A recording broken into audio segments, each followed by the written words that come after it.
50장 흉노열전. 흉노의 풍습은 다르다. 흉노는 그 조상이 하우시의 먼 후손으로 순유라고도 한다. 당우 이전에는, 당우는 요순을 말합니다. 당우 이전에는 산융, 험륜, 훈육 등이 북쪽의 오랑캐 땅에서 살면서 기르던 가축을 따라 이곳저곳으로 옮겨 다녔다. 그들이 기른 가축은 대체로 마을 소양이고 특이한 가축으로는 낙타, 나귀, 노새, 버새, 도도는 푸른 말입니다. 탄해, 야생마입니다. 가 있다. 그들은 물과 풀을 따라 옮겨 다녀서 성곽이나 일정한 주거지가 없고 밭 가는 일도 하지 않았으나 각자 땅만은 나누어 가졌다. 문자나 책이 없으며 말로 약속을 했다. 어린아이도 양을 타고 할 시위를 당겨 새나 쥐를 쏠 줄 알고 좀 더 자라면 여우나 토끼를 쏘아 식량으로 삼았다. 남자는 활을 당길 만한 힘이 있으면 모두 무장한 기병이 되었다. 그들의 풍속은 한가할 때는 가축을 따라다니며 새나 짐승을 사냥하는 것을 생업으로 삼고 위급할 때는 모두가 싸움에 참여하여 침략하고 공격하는데 이것이 그들의 천성이다. 그들이 먼 거리에 쓰는 무기로는 활과 화살이 있고 가까운 거리에 쓰는 무기로는 칼과 작은 창이 있다. 싸움이 유리하면 앞으로 나아가고 불리하면 뒤로 물러서며 달아나는 것을 부끄러운 일로 여기지 않았다. 만일 조금이라도 이익이 있으면 예의라는 것을 알지 못했다. 군왕으로부터 아랫사람에 이르기까지 모든 사람이 가축의 살코기를 먹고 그 가죽은 옷을 만들어 입거나 이불로 덮어 썼다. 장정들이 살찌고 맛있는 고기를 먹고 노인은 그 나머지를 먹었다. 건장한 자를 소중히 여기고 노약자를 가볍게 여기는 것이다. 아버지가 죽으면 아들이 아버지의 후처를 아내로 삼고 형제가 죽으면 남아있는 형제가 그 아내를 자기 아내로 삼았다. 그들의 풍속은 이름은 있었으나 피휘, 이것은 선왕이나 선조 이름자가 나타나면 꺼려 쓰지 않는 것을 말하는데요. 피휘하지 않았으며 성이나 자가 없었다. 흉노의 역사와 계보. 하나라의 도가 쇠하자 공유가 그의 직관 벼슬을 잃고 서융에서 변화를 일으켜 비인의 도읍을 세웠다. 그 뒤 300여 년 만에 융적이 대왕 담보를 치자 담보는 기상기설그로 패망하여 달아났다. 비인 땅의 사람들이 모두 담보를 따라 이곳으로 와서 도읍을 이루니 주나라가 일어나게 되었다. 그 뒤 100여 년이 지나서 주나라의 서백 창이 견의지를 정벌했다. 그로부터 10년 뒤 주나라 무왕이 은나라 주왕을 치고 낙업을 경영했다. 낙업은 낙양을 말합니다. 또 풍호에 살며 융의를 경수와 낙수 북쪽으로 내쫓고 철마다 조공을 바치게 했으며 그 지역을 황복이라고 불렀다. 그 뒤 200여 년이 지나서 주나라의 도가 쇠하자 모광이 견융을 정벌하고 흰 이리 4마리와 흰 사슴 4마리를 잡아서 돌아왔다. 이때부터 황복에서는 조공을 바치러 오지 않았다. 그래서 주나라는 보형이라는 법을 만들었다. 모광 이후 200년이 지나서 주나라 유왕은 총애하던 비처 포사의 일로 인해 신우와 텀이 벌어졌다. 신우가 노여워서 견융과 함께 쳐들어와 주나라 유왕을 여산 기슭에서 죽이고 마침내 주나라의 초월을 차지하여 경수와 위수 사이에 살면서 중원을 침범하고 약탈했다. 이에 진나라 양공이 주나라를 구원해 주었으므로 주나라 평왕은 풍호를 떠나 동쪽 낙읍으로 도읍을 옮겨갔다. 이때 진나라 양공은 견융을 치고 기상까지 이르러 비로소 제후 반열에 들어섰다. 이로부터 65년 뒤 산융이 연나라를 넘어와 제나라를 치자 제나라 희공은 제나라 교외에서 그들과 싸웠다. 그로부터 44년 뒤에 산융이 연나라를 쳤다. 연나라가 제나라의 위급한 상황을 알려오자 제나라 황공이 북쪽으로 산융을 공격하니 산융은 달아났다. 그로부터 20년 뒤 융적이 낙읍으로 들어와서 주나라 양왕을 치니 양왕은 정나라 범업으로 달아났다.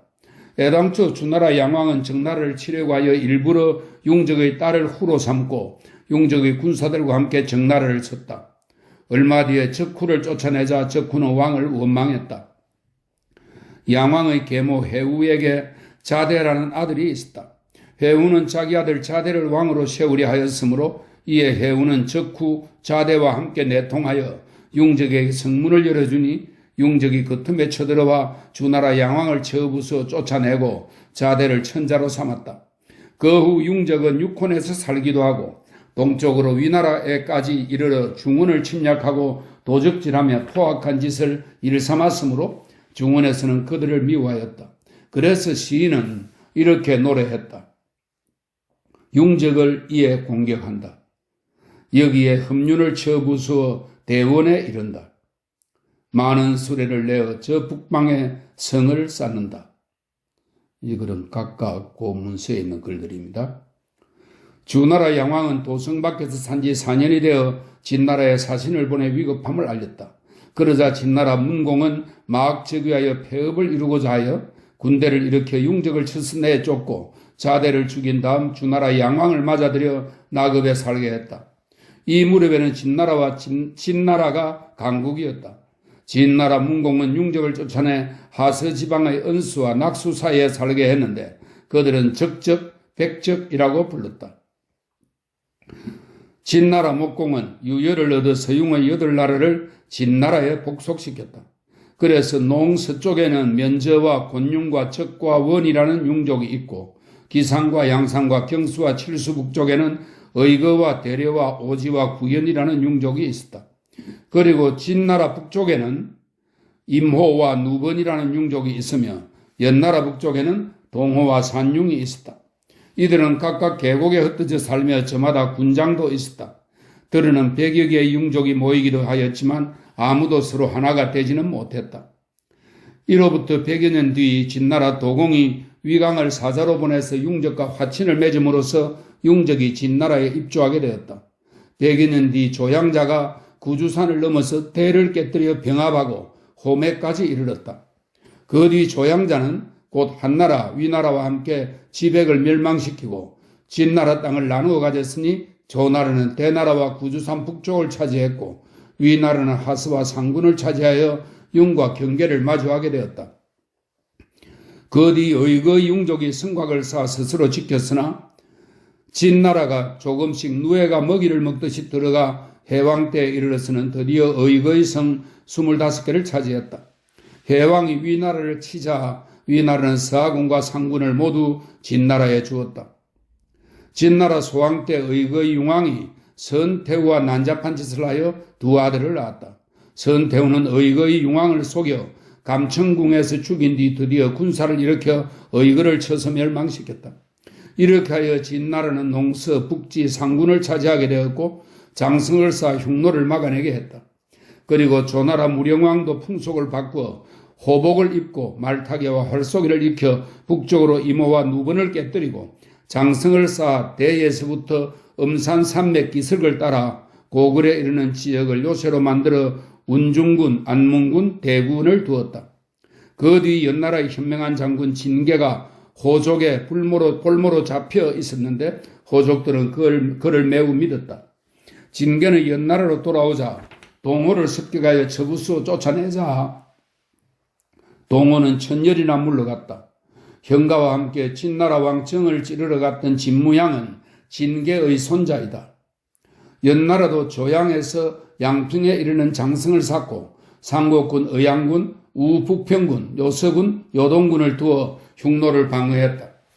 이 무렵 관을 쓰고 속대를 하는 전국 7웅 가운데 세 나라는 흉노와 국경을 마주하고 있었다.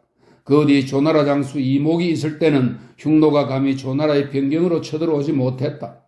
그 뒤 진나라가 6나라를 멸망시켰고 시황제는 목념에게 군사 10만 명을 이끌고 북쪽으로 가서 흉노를 치게 하여 하남 땅을 모두 손에 넣었다.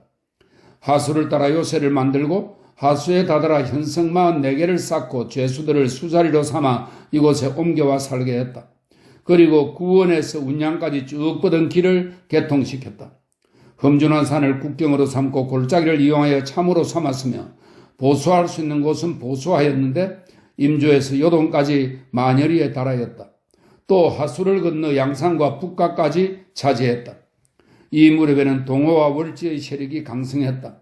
당시에는 흉노의 선우를 두만이라 했다. 두만은 진나라를 이기지 못하여 북쪽으로 옮겨 살았다. 10여 년 만에 목념이 죽고 제후들이 진나라를 배반하여 중원이 소란스러워지자 진나라가 변경해서 수자리 보냈던 죄수들도 모두 돌아왔다. 그래서 흉노는 숨을 돌리고 다시 차츰차츰 하수를 건너서 남쪽으로 내려와 원래의 변방에서 중원과 경계를 맞대게 되었다. 어찌 이웃나라의 여자 하나를 아끼겠는가? 선우에게는 이름이 묵돌인 태자가 있었다. 나중에 촌야하는 연지에게서, 연지는 노군주의 정실 부인의 호칭입니다.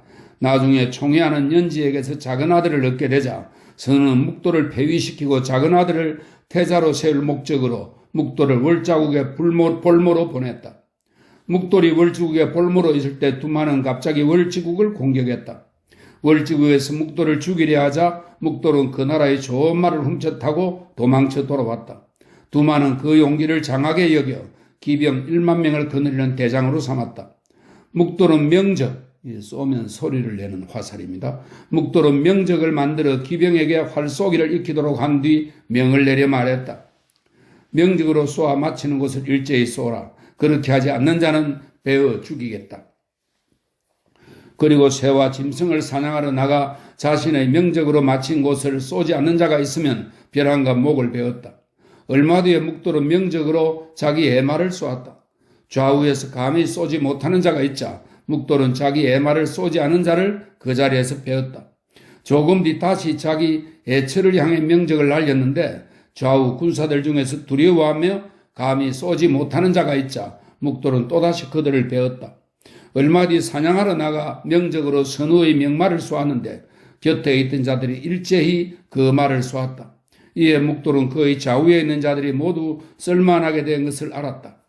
그는 아버지 두만 선우를 따라 사냥하러 나갔을 때 명적으로 두만을 쏘았다. 그러자 그 부하들도 명적이 마친 곳을 따라 두만 선우를 쏘아 죽였다. 마침내 묵돌은 그의 계모와 아우미 자기를 따르지 않는 대신을 모조리 죽이고 스스로 자리에 올라 선우가 되었다. 묵돌이 자리에 오른 이때는 동호의 세력이 강성하였다. 동호에서는 묵돌이 아버지를 죽이고 스스로 자리에 올랐다는 말을 듣고 사자를 보내 두만이 살아있을 때 타던 천리말을 달라고 했다. 묵돌이 신하들에게 물으니 신하가 모두 이렇게 말했다. 천리만은 흉노의 보배스러운 말이니 주지 마십시오. 묵돌이 말했다. 어떻게 남과 이웃나라로 있으면서 말 한마디를 아끼겠소? 결국 동호에게 천리말을 주었다. 얼마 뒤 동호에서는 묵돌이 자기들을 두려워한다고 여겨 사자를 보내 묵돌에게 선우의 연지 중 한 사람을 달라고 말하게 했다. 묵돌은 또 곁에 있는 자들에게 이 일을 어떻게 할지 묻자 주위에 있는 자들은 화를 내며 말했다. 동호는 무도하기 때문에 연지를 요구하는 것입니다. 청컨대 그들을 치십시오. 묵돌이 말했다. 어찌 남과 이웃나라로 있으면서 여자 하나를 아끼겠소? 그리하여 사랑하는 연지를 동호에게 보냈다. 동호의 왕은 더욱더 교만해져서 서쪽으로 침략해왔다. 동호와 흉노 사이 한가운데 아무도 살지 않는 버려진 땅 전열이가 있었는데 두 나라는 각각 변방에 방비할 거점을 세워놓고 있었다. 동호가 묵돌에게 사자를 보내서 이렇게 말했다. 흉노가 우리와 경계로 삼고 있는 거점 밖의 버려진 땅은 흉노가 올 수 없는 곳이니 우리가 그곳을 차지하려 하오. 묵돌이 여러 신하들에게 물으니 신하들 가운데 이렇게 말하는 자가 있었다. 이곳은 버려진 땅이니 그들에게 주어도 좋고 주지 않아도 좋습니다. 그러자 묵돌은 몹시 화를 내며 말했다. 땅이란 국가의 근본인데 어찌 이것을 줄 수 있단 말이오?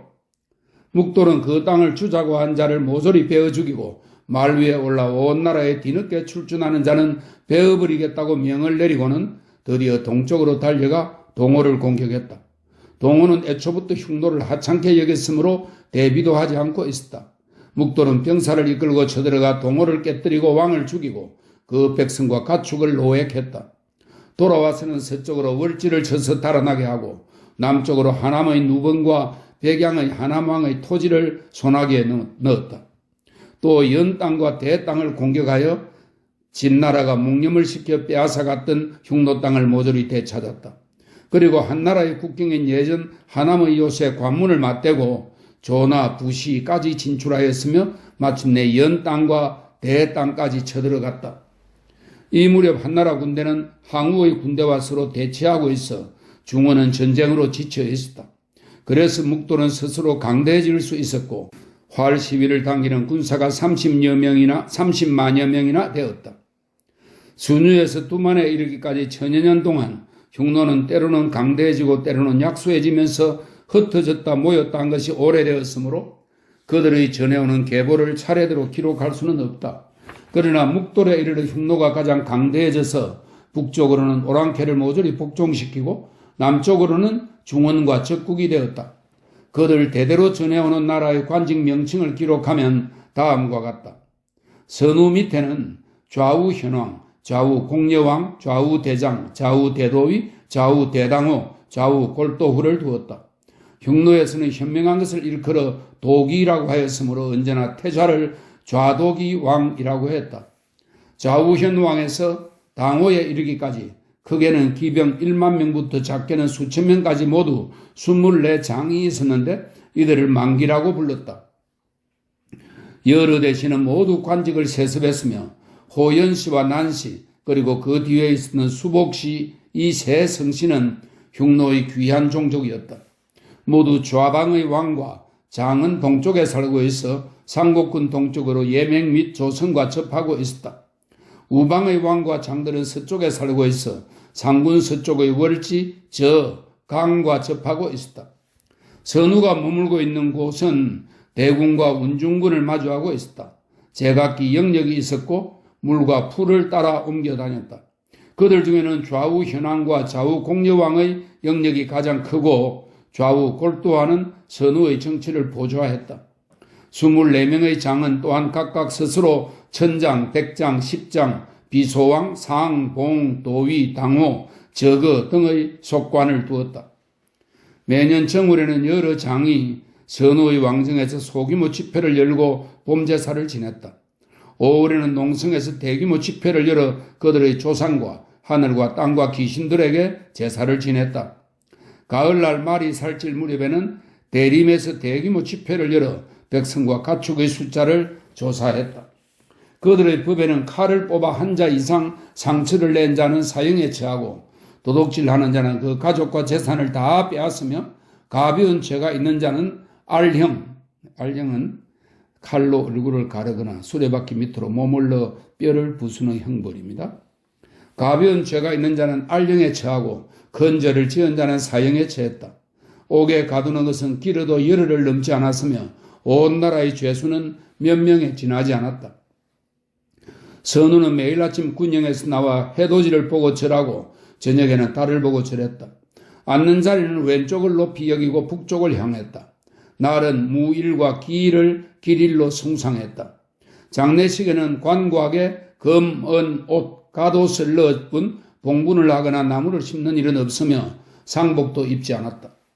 선우가 죽으면 가까이서 총애를 받던 신하나 애첩을 순장했는데 많을 때는 수천 수백 명에 이르기도 했다. 전쟁을 일으킬 때는 별과 달의 상태를 보았으니 달이 차고 커지면 공격하여 싸우고 달이 이지러지면 군대를 물렸다. 공격하여 싸우는 중에 목을 베거나 포로를 잡은 자에게는 술 한 잔을 상으로 내리고 노획품은 그것을 얻은 사람에게 주었으며 포로를 잡은 사람이 노비로 삼게 했다. 그래서 싸울 때는 사람들마다 자기 이익을 쫓아 교묘히 적을 꿰어내어 포위하는 데 뛰어났다. 그들은 적을 발견하면 새처럼 모여들어 이익을 다투었으나 그들이 곤욕을 치르고 패했을 때는 기와가 깨지고 구름이 흩어지는 듯 했다. 싸움에서 죽은 자를 거두어 수레에 태운 자에게는 죽은 자의 재산을 모두 가질 수 있게 했다. 그 뒤 묵돌은 북쪽으로 혼유, 구랴, 정령, 격곤, 신리 같은 나라들을 복속시켰다. 이에 흉노의 귀족이나 대신들은 모두 반복하여 묵돌 선우를 현명하다고 하였다. 싸울 것인가 화친할 것인가. 이 무렵 한나라는 처음으로 중원을 평정하고 한왕 신을 대군으로 옮겨 마읍에 도읍을 정하게 했다. 흉노가 대대적으로 공격하여 마읍을 포위하자 한왕 신은 흉노에게 항복했다. 흉노는 한왕 신을 얻자 병사를 이끌고 남쪽으로 구주산을 넘어 태원군을 치고 진양성 아래까지 이르렀다.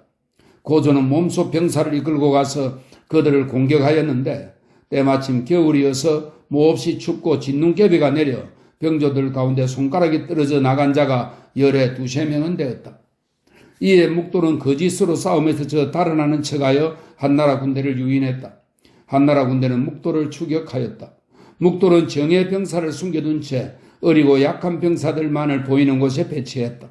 그러자 한나라는 적군을 투입하여 보병을 32만 명으로 늘리고 북쪽으로 그들을 쫓아갔다. 고조가 먼저 평성에 이르렀는데 보병이 아직 다 도착하기 전에 묵돌은 정예 기병 40만 명을 풀어 고조를 백등산에서 이래 동안 포위하였다. 한나라 군대는 포위망의 안팎에서 서로 구원할 수도 식량을 보급할 수도 없었다. 백등산을 포위한 흉노의 기병 중 서쪽에 있는 자는 모두 백마를 타고 있고 동쪽에 있는 자는 모두 청방마를 타고 있었으며 북쪽에 있는 자는 모두 오려마, 청방마는 청마이고 오려마는 흑마입니다. 그리고 남쪽에 있는 자는 모두 성마, 적황마입니다. 를 타고 있었다. 고조가 사자를 보내 연지에게 선물을 후하게 주자 연지는 묵돌에게 이렇게 말했다.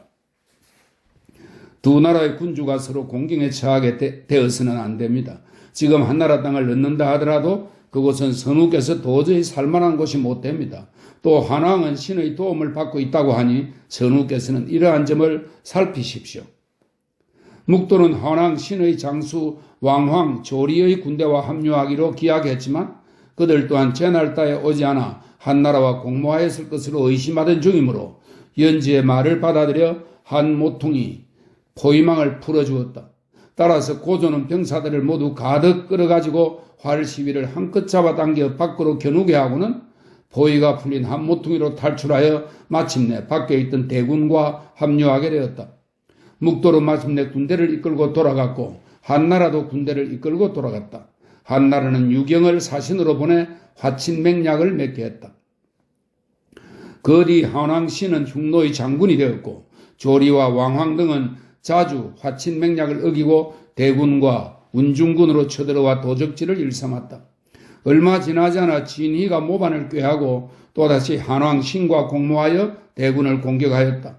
한나라는 번쾌를 보내 이들을 치게 하여 대안문 운중의 여러 군인을 다시 탈환하기는 했지만 국경의 요새 밖으로 출동시키지는 않았다.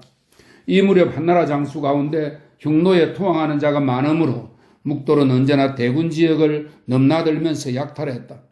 한나라 고조는 고민 끝에 유경을 시켜 종실의 여자를 공주라고 바쳐 선우의 연지로 삼게 하고 해마다 흉노에게 일정량의 무명, 비단, 술, 쌀 같은 식품을 보내주어 형제 나라가 되기를 화친하였다. 묵돌은 침략을 잠시 멈추었으나 그 뒤 연나라 왕 노관이 한나라를 배반하고 그 일당 수천 명을 이끌고 흉노에게 투항하여 상국군 동쪽 지역을 오가며 괴롭혔다. 고조가 세상을 떠나고 효혜제와 여태우 시대에 들어와 한나라는 비로소 안정을 찾았으나 여전히 흉노는 교만했다. 묵돌이 고우에게 편지를 보내 망령된 말을 했다. 고우는 흉노를 치료했으나 여러 장수가 말했다. 고제께서는 현명하고 용감하지만 오히려 평성에서 곤욕을 치렀습니다. 그리하여 고우는 공격하지 않고 다시 흉노와 화친했다. 효문제가 막 즉위하자 다시 화친에 관한 사안을 점검했다. 그런데 효문제 3년 5월에 흉노 우현왕이 하남 지역으로 쳐들어와 있으면서 상군의 요새를 공격하여 한나라를 위해 수비하고 있던 만일을 침략하고 백성을 죽이고 약탈했다. 그리하여 효문제는 성상 관영에게 조서를 내려 전차와 기병 8만 5천 명을 출동시켜 고노로 가서 우현왕을 치게 했다. 우현왕은 변방으로 도망쳐버렸다. 그런데 효문제가 태원까지 행차했는데 이때 제붕왕이 반란을 일으켰으므로 효문제는 돌아와야 했고 성상 지휘하의 흉노 토벌을 멈출 수밖에 없었다. 그 이듬해의 선우는 한나라에 다음과 같은 글을 보내 말했다. 하늘에 세운 흉노의 대선우는 삼가문노니 황제께서는 무탈하십니까? 예전에 황제께서 화친에 관한 말을 했을 때 그 글의 취지가 마음에 들어 기꺼이 화친을 맺었습니다. 그런데 한나라의 변방관리가 우리 우현왕을 침범하여 모욕을 주었으므로 우현왕은 나 선우에게도 알리지 않고 후이, 노후, 난지 등의 계책을 받아들여 한나라 관리와 싸워 두 나라 군주 사이에 맺은 맹약을 깨뜨리고 형제로서의 친애의 정마저 떼어놓았습니다. 문채가는 황제의 스신이 2차례나 왔으므로 사자를 보내 편지로 화답했는데 우리 사자도 돌아오지 않았고 한나라 사자도 돌아오지 않았습니다. 이렇게 해서 한나라가 화친하지 않겠다면 이웃하고 있는 우리나라도 가까이 지낼 수 없습니다. 지금 나정 관리들이 약속을 깨뜨렸기 때문에 우연왕에게 그 벌로 서쪽 월지를 치게 하였는데 하늘의 가호와 정의 병사와 강력한 말로서 월지를 절멸시키고 그들을 모두 베어 죽여 항복시켰으며 누란, 오손, 호걸 및 그 곁의 26나라를 평정하여 모두 흉노에 귀속시켰습니다.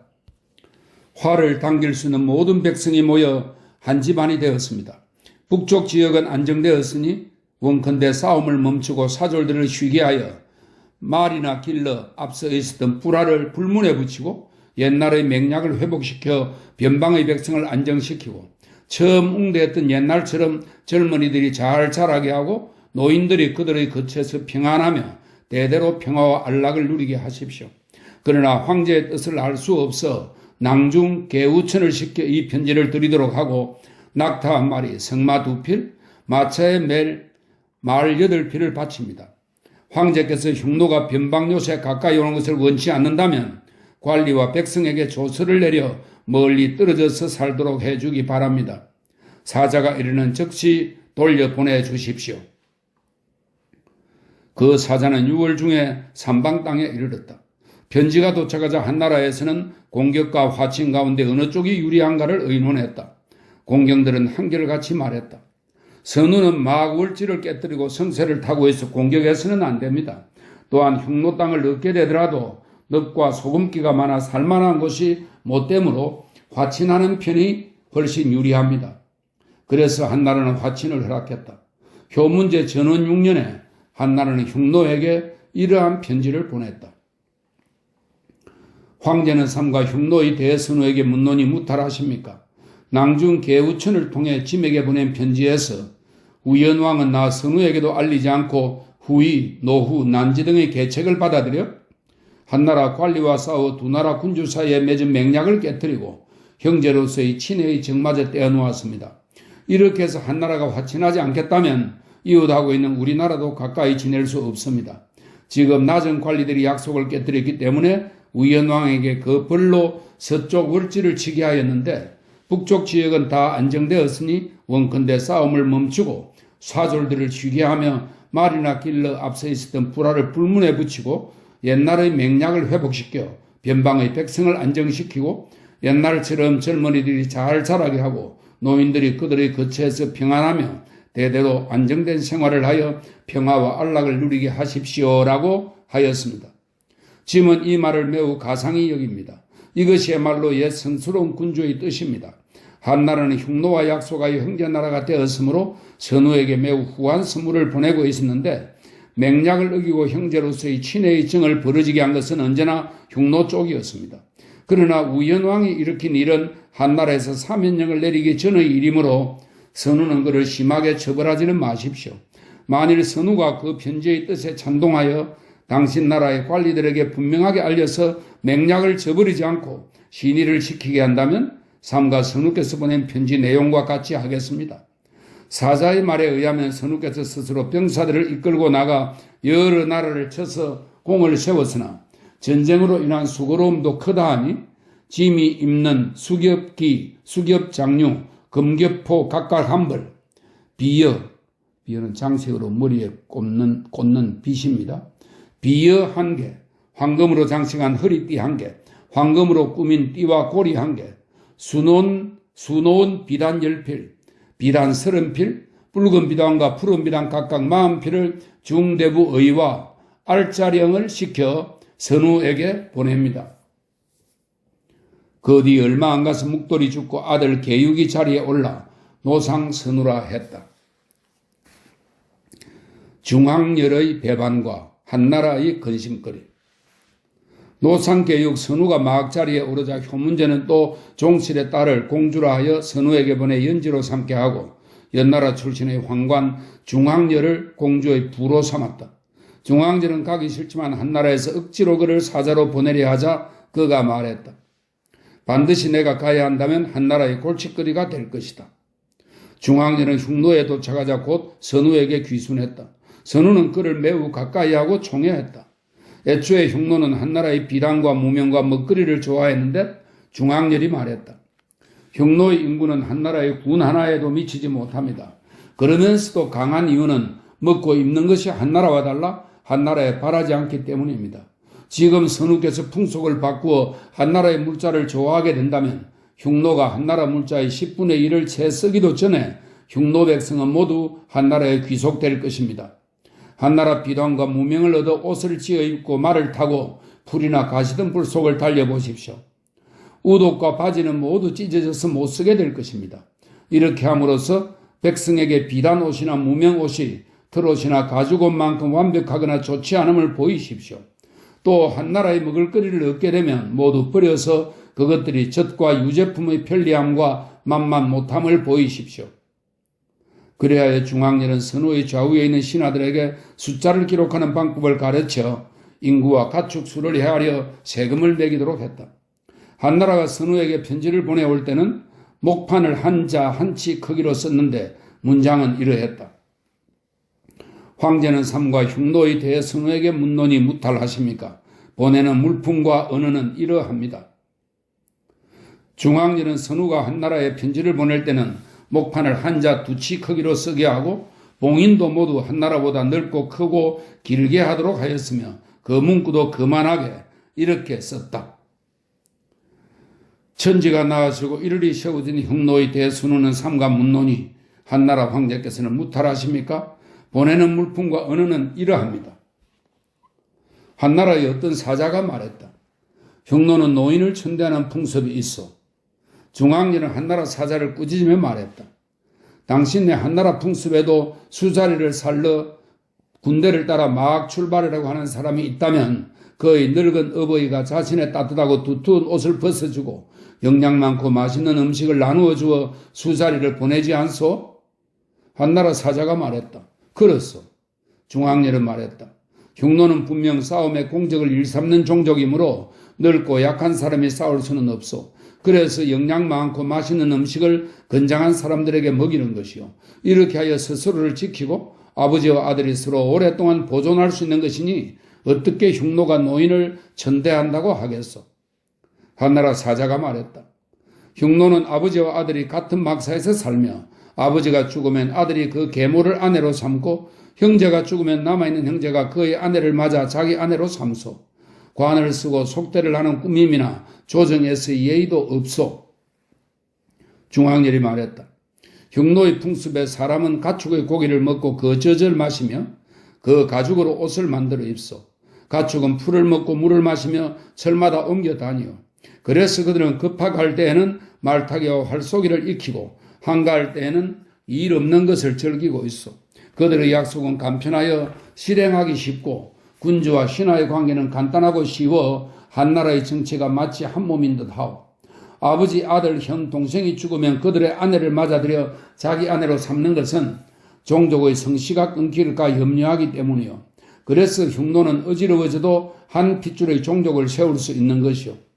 지금 중원에서는 드러내놓고 자기 아버지와 형의 아내를 아내로 삼는 일이 없지만 친족 관계가 더욱 멀어져 서로 죽이기도 하고 혁명이 일어나 천자의 성을 바꾸기도 하는데 모두 이런 데서 생기는 것이요. 마음속으로 생각하는 것과는 달리 예의만을 지키다 보면 윗사람과 아랫사람이 서로 원망만 하게 되고 궁실과 가옥을 지나치게 아름답게 꾸미다 보면 생산할 힘을 다 쓰게 되고 대체로 한나라는 밭을 갈고 누에를 쳐서 먹거리와 입을 것을 구하고 성곽을 쌓아서 스스로 방비하기 때문에 그 백성들은 다급할 때에는 싸워서 공을 이루는 것이 익숙하지 않고 평상시에는 생업에 지쳐 있어. 슬프구나. 흙으로 지은 집에 사는 한나라 사람들이여 자신을 돌아보고 마음대로 말하지 마시오. 옷자락을 살랑살랑 움직이고 다니지만 머리에 관을 쓴다고 한들 무슨 쓸모가 있겠소. 이때 이후로 한나라 사자가 변론을 하려 하면 중앙년은 그때마다 말했다. 한나라 사자여 쓸데없는 말을 하지 마시오. 한나라가 흉노에게 보내는 비단, 무명, 쌀, 누룩의 수량이 정확히 맞고 품질이 좋으면 그만이요. 달리 무슨 말이 필요하겠소. 보내는 물품이 갖추어지지 않았거나 질이 나쁘면 곡식 있는 가을을 기다렸다가 기말을 달려 당신의 농작물을 짓밟아 버릴 것이요. 그러고는 선우에게 밤낮으로 한나라 침공에 유리한 지점을 살피도록 지도했다. 한나라 효문제 14년에 흉노 선우의 기병 13만 명이 조나와 소관으로 쳐들어와 북지군의 도위 앙을 죽이고 많은 백성과 가축을 사로잡아 갔다. 드디어 평양까지 쳐들어와 기습병을 풀어 회중궁을 불사르고 척후의 기병은 옹주에 있는 감천궁까지 이르렀다. 효문제는 중위 주사와 낭중령 장무를 장군으로 삼아 전차 1000대 기병 10만 명을 동원하여 장안 근처에서 진을 치고 흉노의 침략에 대비했다.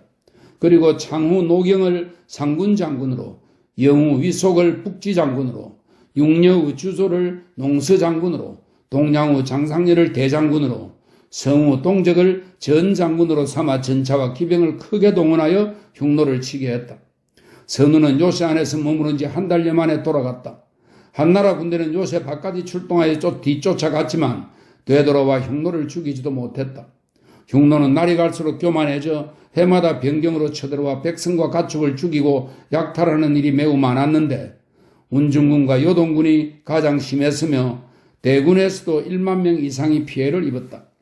한나라는 이것을 걱정하여 사신을 시켜서 흉노에게 편지를 보냈고 선우도 당호를 시켜 사과하고 다시 화친을 논의했다. 하늘과 땅은 치우치지 않는다. 효문제는 후원 2년에 사신을 시켜 흉노에게 이러한 편지를 보냈다. 황제는 삼가 흉노의 대선우에게 문안하노니 무탈하십니까? 당호를 겸한 저거 조건안의 낭중 한료를 시켜 짐에게 보낸 말 2필이 도착하여 삼가 받았습니다. 우리 선제 유방의 조칙에는 장성 북쪽으로 활을 당기는 나라는 선우에게 명령을 받고 장성 안쪽의 의관 속대를 치는 나라는 짐이 통솔하여 백성에게 밭을 갈고 배를 짜고 사냥을 하고 먹고 입게 하여 아버지와 아들이 헤어지는 일이 없고 군주와 신하가 서로 편안히 하여 모두 포악하거나 거스르는 일이 발생하는 일이 없게 하라라고 하였습니다. 그런데 지금 들리는 바로는 사악한 백성이 탐욕스럽게도 이익에 눈이 멀어 의리를 저버리고 약속을 어기며 백성의 생명을 망각하고 두 나라 군주의 우위를 떼어놓았다고 합니다. 그러나 그것은 이미 지난 일입니다. 당신 편지에도 두 나라는 이미 화친하고 두 군주가 함께 즐기며 싸움을 거치고 병사들을 쉬게 하고 말을 길러 대대로 번영과 활락을 위해서 새 출발합시다라고 했으니 짐은 이것을 매우 가상히 여깁니다. 성인은 날마다 새롭게 고쳐서 보다 나은 정치를 하여 늙은이가 쉴 곳을 얻도록 하고 어린이들이 잘 자랄 수 있도록 하여 각자가 그 생명을 보존하여 하늘에서 준 수명을 살다가 마칠 수 있게 합니다. 짐이 선우와 함께 이 도를 따라 하늘에 순응하고 백성을 돌보며 대대로 전하여 끝없이 베푼다면 천하에서 평안하지 않은 사람은 없을 것입니다. 한나라와 흉노는 서로 이웃하여 필적하는 나라입니다. 흉노는 북쪽 땅에 자리 잡고 있어 춥고 살벌한 기운이 일찍 내리기 때문에 관리에게 조서를 내려 선우에게 해마다 수량을 정하여 차조, 누룩, 황금, 비담, 무명 및 그 밖의 물건들을 보내게 했습니다. 지금 천하는 아주 평화로우며 백성은 즐거워하고 있으니 짐과 선우는 백성의 부모입니다. 짐이 지난 일을 돌이켜 생각해 보건대 모두 모신들의 잘못된 계책에서 기인한 하찮은 일이었으므로 모두 형제 나라로서의 즐거움을 떼어놓을 만한 것은 못됩니다. 짐이 듣건대 하늘은 치우쳐 덮지 않으며 땅은 치우쳐 씻지 않는다고 합니다. 짐과 선우는 모두 지난 나라의 사소한 일들은 흘러보내고 대도를 걸으며 과거 나빴던 것을 제거하고 장구한 앞날에 대한 계책을 세워 두 나라의 백성을 한 집안 사람처럼 대해야 합니다. 선량한 모든 백성과 아래로는 물고기나 자라에 미치고 위로는 나는 새에 이르기까지 발로 걷고 입으로 숨쉬며 꿈틀 끓는 것조차도 평안하고 이익을 얻도록 나아가게 하고 위태로움을 피하지 못하는 자가 없게 하고 싶습니다. 그러므로 오는 것을 막지 않는 것이 하늘의 도입니다. 다 함께 지난 일은 잊어버립시다. 짐은 흉노로 달아난 백성을 사면하겠으니 선우도 장리, 이건 한나라의 항복한 흉노 사람을 말합니다. 장리 등과 같은 자들을 나무라지 마십시오. 짐이 듣건대 옛날 제왕은 약속을 분명히 하고 시건하는 일이 없었다고 합니다. 선우가 화친에 마음을 두면 전하는 크게 편안할 것입니다. 화친한 뒤에는 한나라가 먼저 약속을 어기는 잘못을 범하지 않을 것입니다. 선우는 이 점을 살펴주십시오. 선우가 이미 화친을 약속하자 효문제는 의사에게 조서를 내렸다. 흉노의 대선우는 짐에게 편지를 보내 화친을 제안했고 화친은 이미 결정되었어. 흉노에서 도망쳐온 자들은 인구를 더해주거나 땅을 넓히는데도 도움이 못 될 것이요. 흉노는 변방까지 침입하지 않을 테니 한나라도 변방을 벗어나서는 안 되오. 이러한 맹약을 어기는 자는 사형에 처할 것이니 오래 화친할 수 있을 테고 뒷날에도 문제가 생기지 않을 테니 모두에게 이로울 것이요. 짐은 화친을 허락하였으니 전하에 보고하여 명백히 알리시오. 그 뒤 4년이 지나 노상개육 선우가 죽고 그 아들 군신이 자리에 올라 선우가 되었다. 군신 선우가 즉위하자 효문제는 다시 흉노와의 화친을 점검했다. 중앙일은 다시 군신 선우를 섬겼다. 마읍 사건. 군신 선우가 자리에 오른 지 4년 만에 흉노는 다시 화친을 끊고 상군과 운중군에 각각 기병 3만 명을 이끌고 대대적으로 들어와 많은 사람을 죽이고 약탈한 뒤 물러갔다. 그래서 한나라는 세 장군의 군대를 북지군에 주둔시켰으니 대나라에서는 구주산에 주둔시키고 조나라에는 비호의 입구에 주둔시켰으며 변방지대도 각각 수비를 튼튼히 하여 흉노의 침입에 대비했다. 또 다른 세 장군을 배치시켜 장안 서쪽의 세류, 위수 북쪽의 극문과 패상에 진을 치고 흉노에 대비하도록 했다. 흉노 기병이 대의 구주산 변방으로 쳐들어왔다. 봉화가 감천에서 장안까지 전해졌으나 여러 달이 걸려 한나라 군대가 변방까지 이르렀으나 흉노는 변방 멀리 물러간 뒤였으므로 한나라 군대도 철수했다.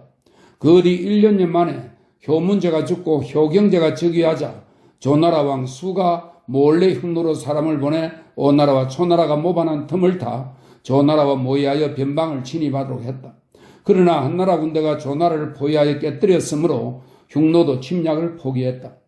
그 뒤 효경제는 흉노와 다시 화친을 맺고 본래 맹약한 대로 관시에서 교역하고 흉노에게 물자를 보내며 한나라 공주도 보내주었다.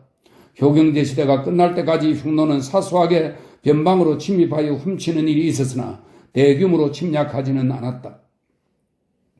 지금의 형제 효무제는 즉위하자 흉노와 화친 맹약을 명확히 하고 후하게 대우했으며 관시에서 교역하고 흉노에게 넉넉한 물자를 보내주었다. 흉노는 선우 이하가 모두 한나라와 친해져 장성 부근까지 왕래했다. 그런데 한나라에서 마읍 성 밑에 사는 서빌이라는 노인에게 법검을 어기고 변방을 넘어 물자를 반출하여 흉노와 교역하도록 하고 그것으로 마읍성을 파는 척하여 선우를 유인하도록 했다. 선우는 그의 말만 믿고 마읍의 재물을 탐내 10만 병의 기병을 이끌고 무주의 변방으로 들어왔다.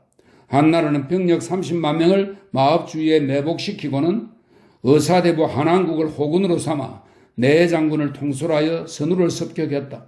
선우는 한나라 변방으로 들어와 마읍으로부터 100리쯤 떨어진 곳에 이르렀으나 덜에는 가축들만 흩어져 있을 뿐 가축을 먹이는 사람들이 보이지 않는 것을 괴이하게 여겨 정장을 공격했다.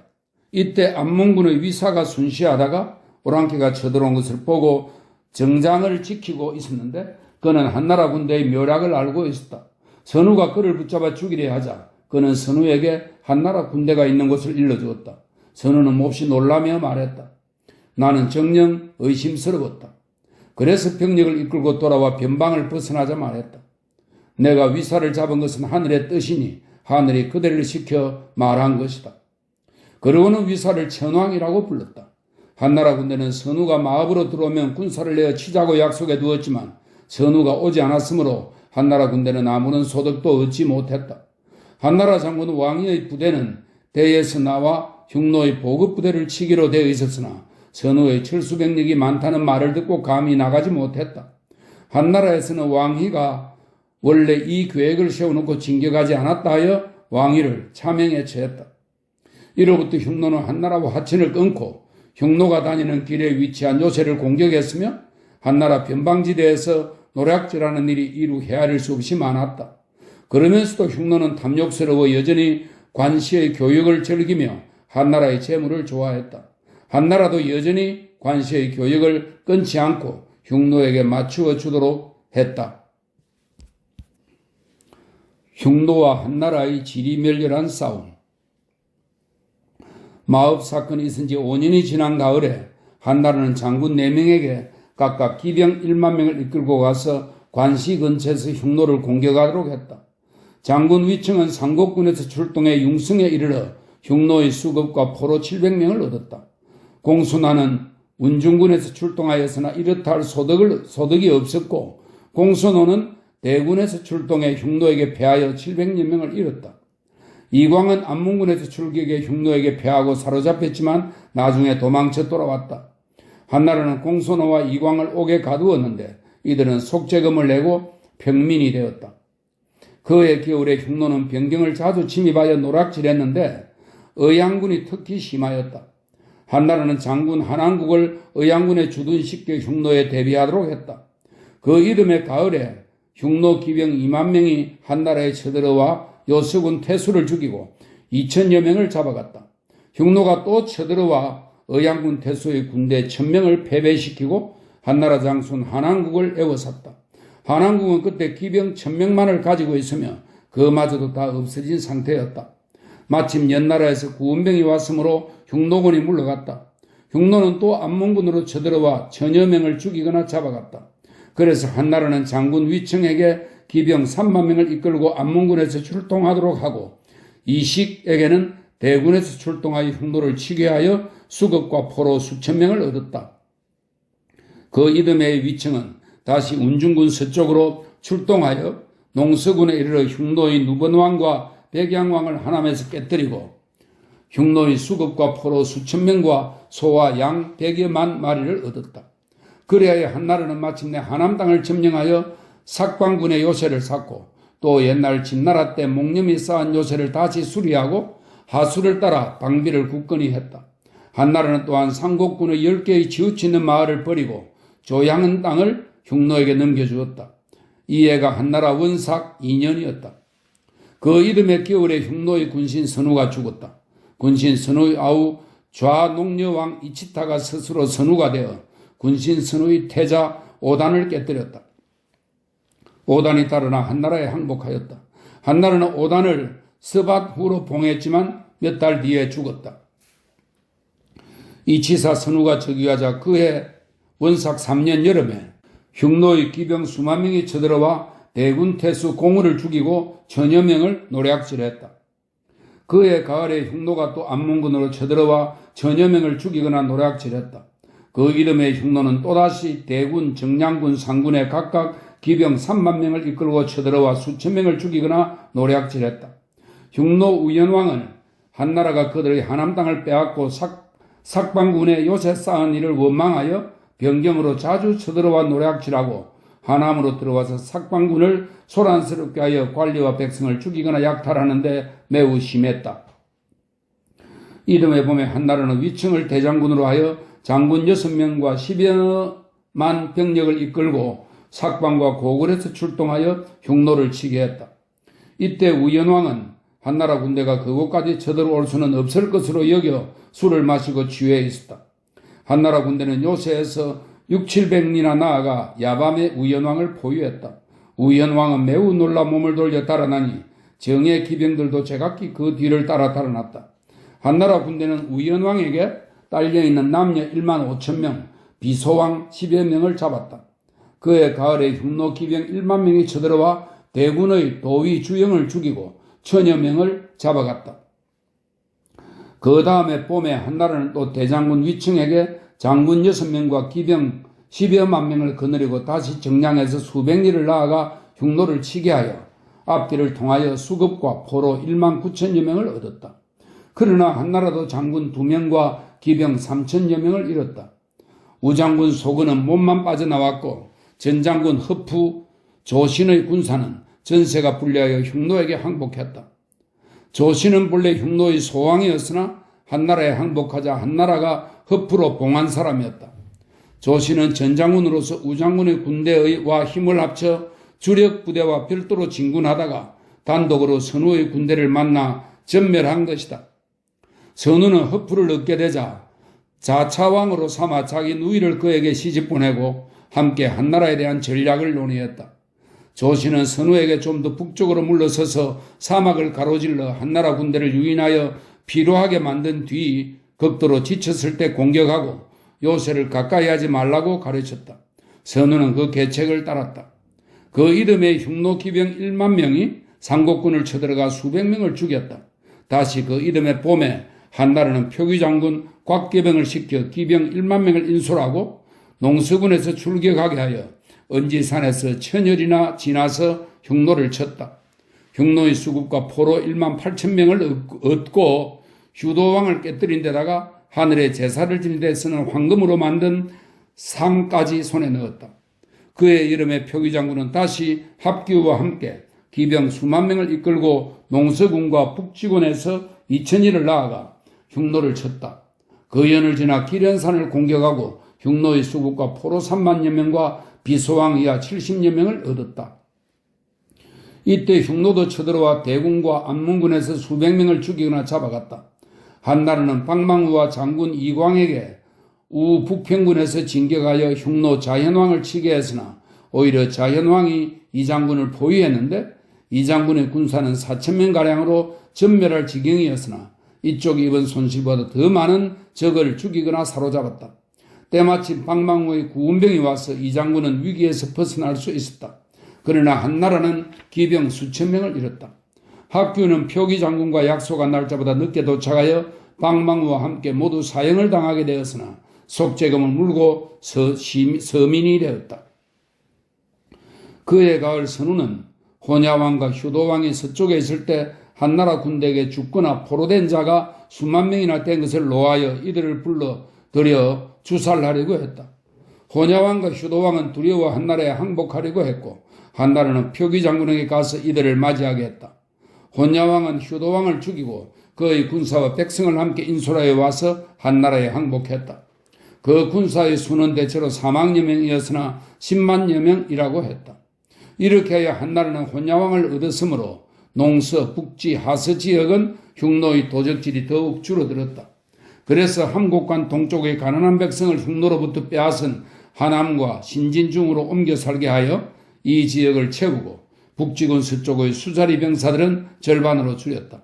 그 이듬해 흉노가 우북평군, 정량군으로 각각 쳐들어왔는데 각각 기병이 수만 명이나 되었다.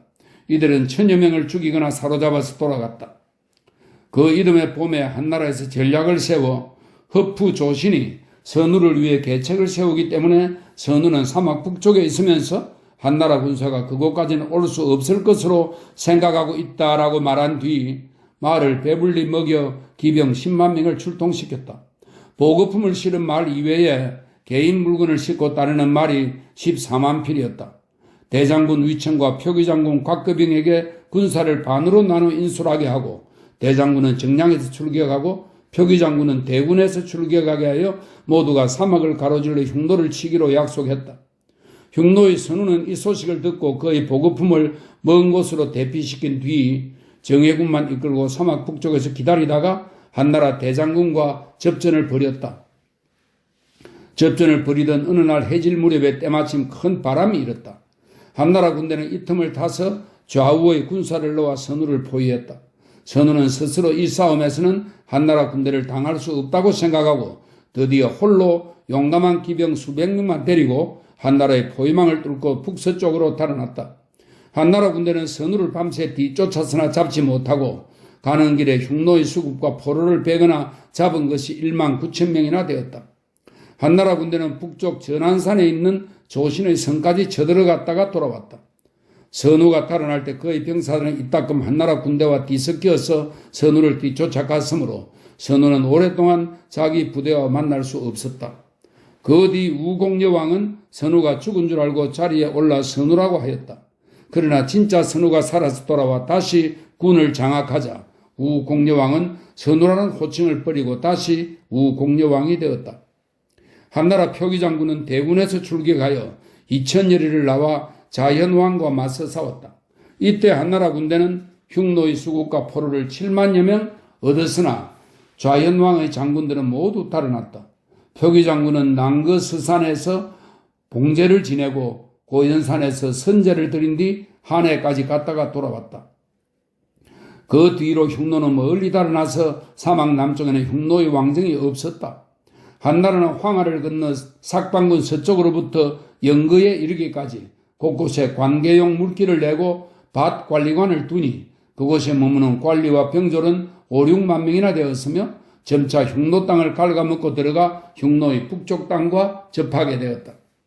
처음에 한나라 장군 2명이 대거 출격하여 선우를 포위하고 죽이거나 포로로 잡은 것이 8, 9만 명이나 되었지만 한나라 사들도 수만 명이 죽고 한나라 말도 10여만 마리나 죽었다. 흉노는 피피하여 멀리까지 달아났지만 한나라 군대도 말이 줄어들어 더 이상 출격할 수 없었다. 그 뒤 흉노는 조신의 계책을 받아들여 한나라로 사신을 보내 부드러운 말로 화친을 요청했다. 천자가 이에 관한 일을 신하들에게 논의하게 하자 어떤 자는 화친을 주장하고 어떤 자는 끝내 흉노를 신하로 삼아야 한다고 주장했다. 성상의 장사 임창이 말했다. 흉노는 무너진 지 얼마 되지 않아 공공한 처지에 있으니 마땅히 속국으로 삼아 변경해서 입조이해를 하도록 하는 것이 좋습니다. 한나라는 임창을 선우에게 사자로 보냈다. 선우는 임창의 계책을 듣고 몹시 노하여 그를 잡아두고 돌려보내지 않았다. 이보다 앞서 한나라에도 귀순해온 흉노의 사자가 있었으므로 선우도 한나라 사자를 잡아두어 이에 대항한 것이다.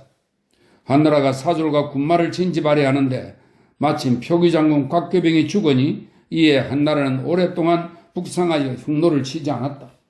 몇 년 뒤 이치사 선우가 즉위한 지 14년 만에 죽자 그 아들 오유가 자리에 올라 선우가 되었다. 이 해는 한나라 원정 3년이었다. 오유 선우가 자리에 오르자 한나라 천자는 처음으로 군인을 순시하러 나왔다. 그 뒤 한나라는 남쪽으로 동을과 남을의 임금을 베었지만 흉노는 치지 않았고 흉노도 변경으로 쳐들어오지 않았다. 오유 선우가 자리에 오른 지 3년 만에 한나라는 남을을 멸망시키고 예전에 태복을 지낸 공손하에게 기병 1만 5천 명을 이끌고 가서 흉노를 치도록 했는데 구원에서 2천년이나 진격하여 부저전까지 갔지만 흉노라고는 한 사람도 보지 못하고 돌아왔다. 한나라는 다시 예전의 종표후 조판호에게 기병 1만 명을 몰아 영거에서 수천 리를 나아가게 하여 흉하수까지 갔지만 흉노 한 사람도 보지 못하고 돌아왔다. 이때 천자는 변경지대를 순시하여 삭방군에 이르러 기병 18만 명을 거느려 위세와 절도를 과시하고 곽길을 시켜 선우에게 한나라의 위세를 알려 깨우쳐 주도록 했다. 곽길이 흉노에 이르자 흉노의 주인과 손님이 사자가 온 뜻을 물었다. 곽길은 예의를 갖추어 겸손하게 좋은 말로 말했다. 선우를 뵙고 제 입으로 말씀드리겠습니다. 곽길은 선우를 만나자 이렇게 말했다. 나물왕의 목은 이미 한나라 북문에 걸려 있습니다. 지금 선우께서 가능하다면 앞으로 나와 한나라와 싸우십시오. 천자께서 몸소 병사를 거느리고 변경해서 기다리고 있습니다. 선우께서 만약 그것이 불가능하다면 남쪽을 향하여 한나라의 신하가 되십시오. 어찌하여 부질없이 멀리까지 달아나 사막 북쪽의 춥고 괴롭고 물도 풀도 없는 땅에 숨어 지내십니까? 그렇게 해서는 안 됩니다. 곽길의 말이 끝나자 선우는 몹시 노하여 그 자리에서 곽길을 만나게 한 주인과 손님의 목을 베고 곽길을 붙들어 놓고 돌려보내지 않고는 북해 근처로 옮겼다. 그러나 선우는 끝내 한나라 변경으로 쳐들어가지 않고 쉬면서 병사와 말도 쉬게 하고 사냥하여 활쏘기를 익히게 했다.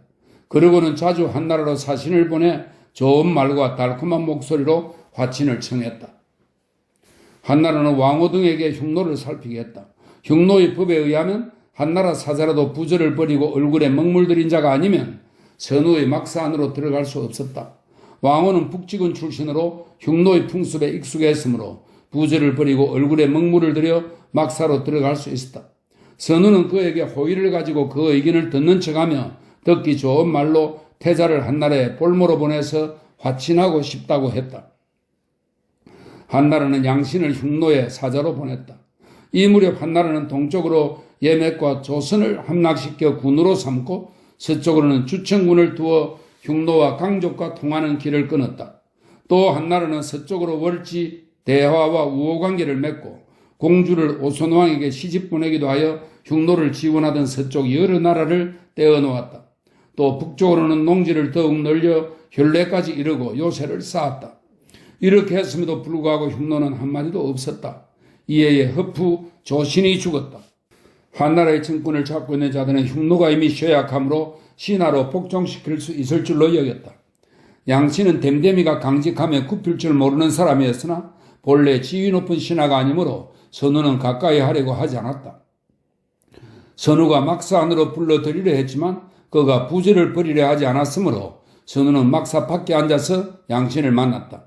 양신은 선우를 보자 설득하여 말했다. 만일 화친을 원한다면 선우의 태자를 한나라에 볼모로 보내십시오. 선우가 말했다. 그것은 이전에 했던 약속과 다르고 이전에 했던 약속에 따르면 한나라가 언제나 공주를 보내고 비단, 무명, 먹을 것 등 여러 물건을 보내주어 화친할 때 흉노도 한나라의 병정을 소란스럽게 하지 않는다는 것이었어. 이번에는 옛날 약속과 달리 우리 태자를 볼모로 삼으려 하니 그렇게 하지 않겠소.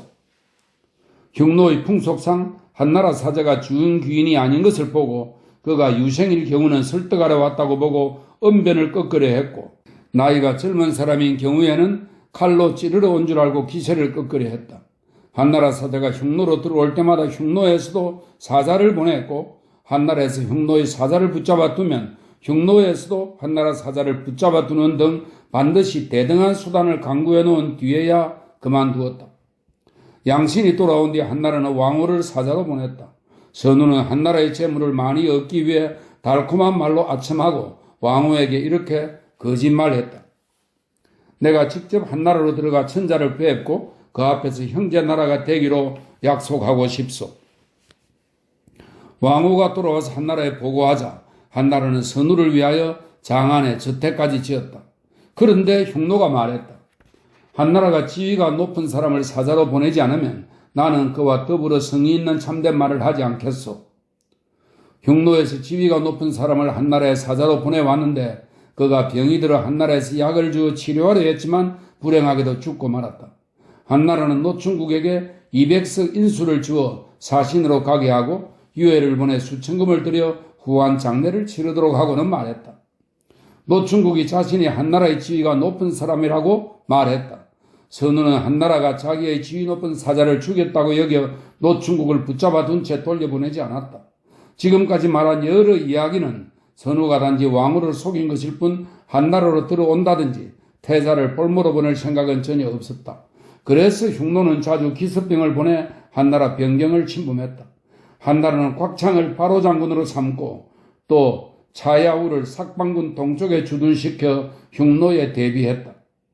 노총국이 흉노에 응유된 지 3년 만에 오유 선우가 죽었다. 오유 선우는 즉위한 지 10년 만에 죽고 아들 오사려가 자리에 올라 선우가 되었다. 그는 나이가 어리므로 아선우라고 불렀다. 이해는 한나라 원봉 6년이었다. 이로부터 선우는 병력을 북서쪽으로 늘려 좌익의 군사는 운중군과 맞서고 우익의 군사는 주천군과 도난군에 맞섰다. 아선우가 즉위하자 한나라는 사신 2명을 보내 한 사람은 선우를 조문케 하고 또 한 사람은 우연왕을 조문케 하여 서로를 이간시키려 했다. 그러나 사자가 흉노로 들어가자 흉노는 2사람을 모두 선우에게로 데리고 갔고 선우는 노하여 이들을 모두 붙들어 두었다. 한나라 사신으로서 흉노에 붙들린 자는 앞뒤로 하여 10여 명이나 되었는데 흉노 사신이 오면 한나라도 붙들어 두어 같은 수가 되도록 했다. 이에 한나라는 이사장군 이광리를 시켜 서쪽으로 대운을 치게 하고 인후장군 공손을 시켜 수항성을 쌓게 했다. 그의 기울 흉노 땅에 큰 눈이 내려 많은 가축이 굶주리고 얼어 죽었다. 아선우는 나이가 어리고 사륙과 정벌을 좋아하여 백성 대부분이 불안에 떨었다. 그래서 좌대 도위는 선우를 죽이려고 한나라에 남몰래 사람을 보내 이렇게 말했다. 나는 선우를 죽이고 한나라에 항복하고 싶으나 한나라가 멀어 만일 한나라 군대가 와서 나를 맞아준다면 나는 즉시 반란을 일으키겠습니다. 처음에 한나라는 이 말을 듣고 수항성을 쌓았으나 여전히 거리가 멀다고 생각했다.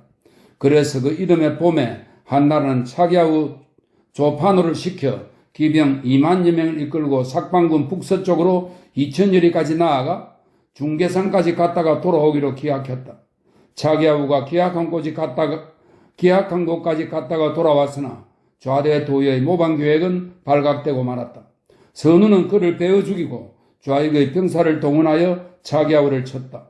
차기야후는 돌아가는 도중에 수급과 포로 수천 명을 얻었으나 수왕성으로부터 400여리가 채 못되는 곳에서 흉노 기병 8만 명에게 에워싸였다.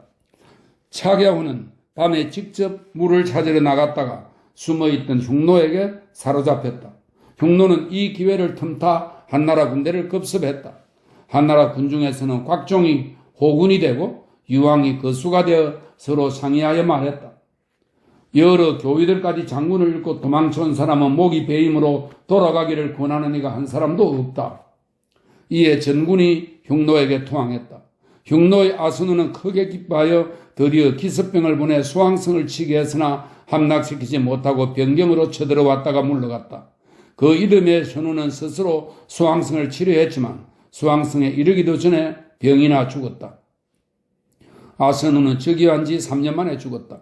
그 아들은 나이가 어리므로 흉노는 아선우의 숙부인 오유선우의 아우 우연왕 구리오를 세워서 선우로 삼았다.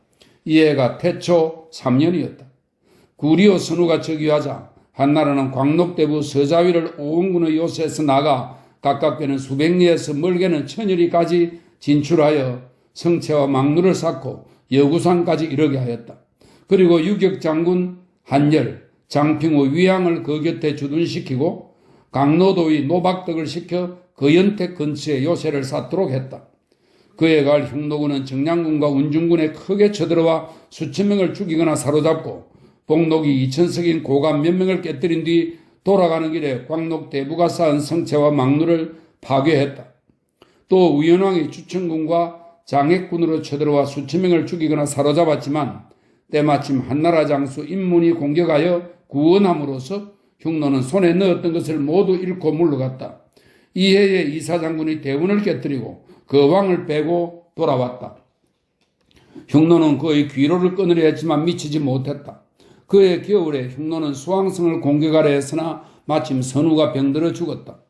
구리오 선우가 자리에 오른 지 1년 만에 죽자 흉노는 그 아우 좌대 도의 저제우를 세워서 선우로 삼았다. 한나라가 대원을 무찌른 뒤로 그 위세는 외국에까지 떨쳤다. 그러나 천자는 흉노를 괴롭히려는 뜻이 있으므로 다음과 같은 조서를 내렸다. 고조 황제께서는 짐에게 평성에서의 원한을 남겼고 또 고후 때에는 선우가 매우 무도한 편지를 보냈다. 옛날 제나라 양공은 9대나 묵은 원수를 갚았는데 춘추에서는 이것을 대대적으로 칭송했다. 이해는 태초 4년이었다. 어린애가 어찌 천자를 상대하겠는가? 저제후 선우가 자리에 오른 뒤 한나라 사자 가운데 흉노에 기순하지 않은 자를 모두 돌려보냈으므로 노충국 등도 돌아올 수 있었다. 선우가 막 자리에 올랐을 때 한나라가 그를 습격할까 두려워하여 스스로 이렇게 말했다. 나 같은 어린애가 어찌 감히 한나라 천자와 대등하기를 바라겠는가? 한나라 천자는 내 연장자뿔 되는 황렬이다. 한나라는 중랑장 소물을 선우에게 보내 후한 예물을 주었다. 선우는 점점 교만해지고 오만하고 무례해졌으니 이는 한나라가 바라던 바가 아니었다. 그 이듬해에 차기야후 조판우는 달아나 한나라로 돌아올 수 있었다. 그 이듬해에 한나라는 이사장군 이광리에게 기병 3만 명을 이끌고 주천군으로 나가 천산에서 우연왕을 치게 하여 흉노의 수급과 포로 1만여 명을 얻어 돌아오던 중 흉노에게 크게 포위되어 거의 벗어날 수 없게 되었다. 한나라 병사는 10명 중 67명이 죽었다.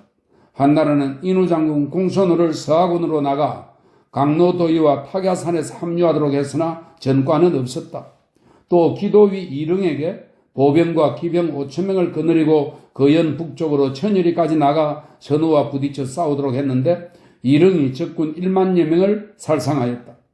병력과 식량이 다 떨어져 전투태세를 풀고 돌아오려 했으나 흉노가 이릉을 에워쌌으므로 그는 흉노에게 투항했다. 그 병사는 거의 전멸하고 한나라로 돌아온 자는 400명이었다. 선우는 이릉을 귀하게 여겨 자기 딸을 그에게 시집 보냈다. 그로부터 2년 뒤 다시 이사장군에게 기병 6만 명과 보병 10만 명을 거느리고 sak방군으로 출동하게 했다. 강노도의 노박덕은 1만여 명을 이끌고 이사장군과 만났다. 유격장군 한열은 보병과 기병 3만 명을 이끌고 오원에서 출격했다. 인후장군 공선호는 기병 1만 명과 보병 3만 명을 이끌고 안문에서 출동했다. 흉노는 이 소식을 듣자 처자식과 재산을 모두 멀리 여호수 북쪽으로 대피시킨 뒤 선우가 기병 10만 명을 이끌고 여호수 남쪽에서 이사장군과 접전을 벌였다. 이사장군은 포위망을 풀고 군대를 이끌어 돌아오려 했지만 선우와 열흘 넘게 계속 싸운 데다가 자기 가족들이 무고의 사건으로 몰살되었다는 소식을 듣고 이끌고 있던 군사들과 함께 흉노에 투항했다. 그의 군사 중에서 한나라로 살아 돌아온 자는 1000명 중 한두 명뿐이었다. 유격장군 한일도 전과가 없었고 인후장군 공선호도 자연왕과 싸웠으나 전세가 불리하여 군대를 이끌고 돌아왔다. 이해에 한나라 군사로서 흉노에 출정한 사람 중에 군공의 많고 적음을 논할 자가 없었다. 공을 세운 자도 그 공에 적절한 보답을 받지 못했다.